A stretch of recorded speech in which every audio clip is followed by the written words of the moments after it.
Welcome to Preparation Center. This is Krishnika. So we're gonna talk about Article 311 2 of the Indian Constitution. Quite it was in news these days.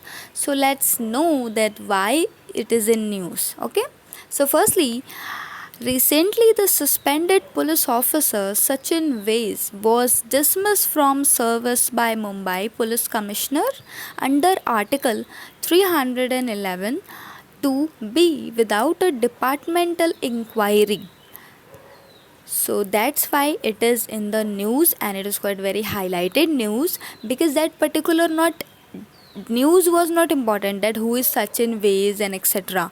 The only thing is important, what is Article 311 2. Okay, so provisions of the Article 311 of the Constitution, जैसा कि हम आप लोगों को दोनों ही शब्दों में पढ़ाएंगे, तो इसमें हम बात करने वाले हैं। रिसेंटली आपने देखा होगा सचिन वाजे जो एक पुलिस ऑफिसर हैं, ठीक है, इन्होंने डिसमिस कर दिया गया है इन्हें मुंबई पुलिस कमिश्नर के पद से आर्टिकल 311 के अंतर्गत बिना किसी डिपार्टमेंटल इंक्वायरी के। प्रोविजंस क्या है इस आर्टिकल के? तो article 311 provide to safeguard to civil servant against any arbitrary dismissal from their post. ये जो सिविल सर्वेंट्स हैं उन्हें सेफगार्ड देता है। The civil servant can not be dismissed or removed by an authority subordinate to that by which he was appointed। ये तुरंत ही remove नहीं किए जा सकते हैं ऐसे बिना किसी अथॉरिटी के, और जिनसे अपॉइंट किए गए हैं उन्होंने कह दिया तो इस तरीके से रिमूव नहीं हो सकते।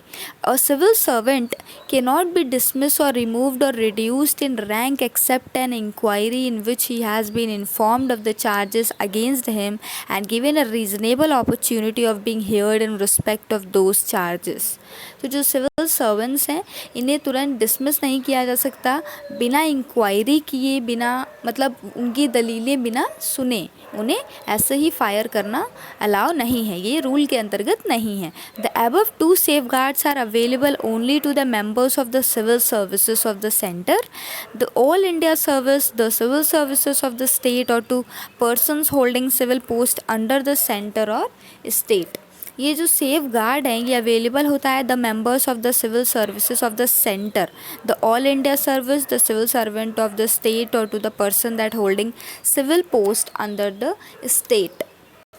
ये सिविल सर्विसेज के अंतर्गत जितने भी पोस्ट आते हैं ना, सभी लोगों के लिए ये जो एक आर्टिकल है ये मान्य होता है, but it is not available to the member of defence services of person holding military post.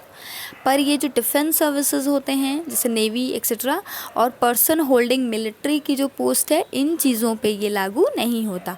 The second safeguard of holding inquiry is not available in the following 3 cases where a civil servant is dismissed or removed or reduced in the rank the ground of conduct which was led to his conviction on the criminal charge. जहाँ पे the second जो safeguard है of holding inquiry is not available in the following 3 cases, वो available नहीं है in following 3 cases में। कौन कौन से? Where a civil servant is dismissed in rank on the ground of conduct which was led to his conviction on a criminal charge. Second was Article 311 where the authority empowered to dismiss or remove a civil servant or to reduce him in rank is satisfied that for some reasons। ये किसी भी civil services को punish करने की, उसे गिरफ़्तार करने की इजाज़त देता है अगर कोई सबूत है आपके पास, कोई ठोस सबूत में भी रिकॉर्डेड और writing. Okay, where the president or the governor is satisfied that in the interest of the security of the state it is not expedient to hold such inquiry। What is the process of a departmental inquiry?